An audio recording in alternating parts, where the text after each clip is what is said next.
Hello, welcome to the brief on News First. I'm Shahin Jurampati. Let's start off with a look at the stories that will be making headlines today.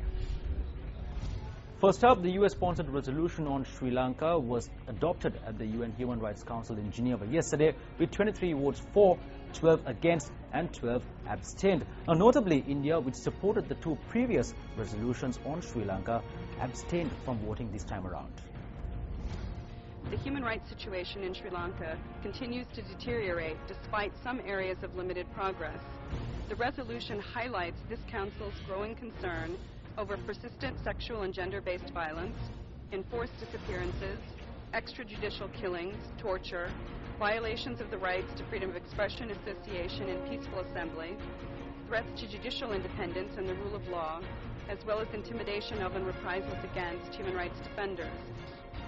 Before this Council takes a decision on the draft resolution, I wish to appeal to the conscience of the Member States. Sri Lanka has embarked on a painstaking process of reconciliation. Don't put spokes in the wheel.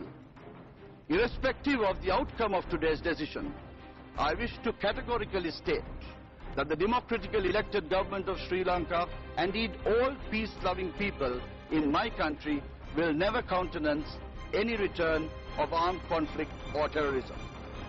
Therefore, Sri Lanka categorically and unreservedly rejects this draft resolution.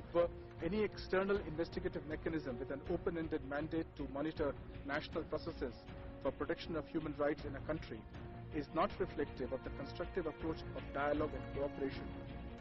We are therefore concerned that the resolution has the potential to hinder the efforts of the country rather than contribute constructively to its efforts, and hence inadvertently complicate the situation. Mr. President, it is for these reasons that my delegation cannot go along with the resolution and will abstain in the vote. In an exclusive interview with Newsfirst shortly after the vote, US Ambassador to Sri Lanka Michelle Season had this to say. What we saw this afternoon in Geneva was the international community coming together, voting yes by a wide margin, to urge the government of Sri Lanka to take action on accountability for the allegations of human rights violations. 10 persons found guilty of murder were handed down the death penalty by the Kandy High Court. Now, the sentence was passed down when the case pertaining to the murder of an individual on the 8th of April 2004 in Rathota was taken up by the Kandy High Court. The Attorney General had filed indictments against 14 suspects over the murder. During the time period of the trial, one suspect died, and the Kandy High Court also ordered that 3 other suspects be released. A police sergeant attached to the traffic division of the Maharagama police, who was arrested in connection to an incident where he allegedly reprimanded and threatened Colombo Fort Magistrate Tilina Gamage, has been remanded until the 2nd of April. If a judge cannot travel on the road in this situation, we have grave doubts as to what redress the people can seek from the courts. All lawyers condemn this action.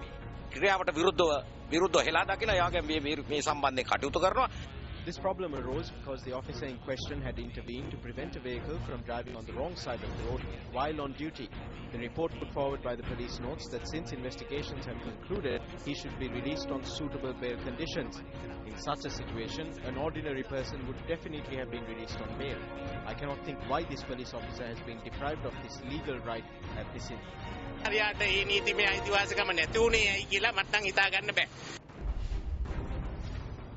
A Thai satellite has detected some 300 objects in an area of the southern Indian Ocean being searched for missing Malaysia Airlines MH370. The image was taken by the Thai showed satellite on the 24th of March, a day after images from a French satellite purported to show 122 floating objects. Flight MH370 disappeared on the 8th of March with 239 people on board.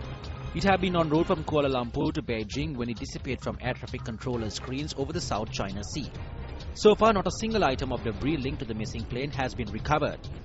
The Australian Maritime Safety Authority, or the AMSA, coordinating the search, said that aircraft had spotted 3 objects yesterday, but despite several passers, had not been able to relocate them.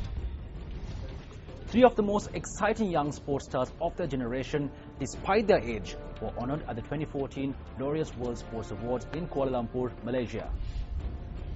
Germany's Sebastian Vettel, the youngest four-time Formula One world champion in history, at 26, was named Glorious World Sportsman of the Year. The Loris Academy has chosen Sebastian Vettel. And to present the award, please welcome Academy member and two-time Formula One world champion, Emerson Fittipaldi. US swimmer Missy Franklin became the youngest ever winner of the Laureate World Sportswoman of the Year award. Missy Franklin. To present the award, please welcome Academy member and nine-time Olympic. Spain's Marc Marquez received the Laureate's Breakthrough of the Year award after winning the World MotoGP Championship at just 20 years and 266 days. Well, before we leave you, let's take a quick look at the currency exchange rates today.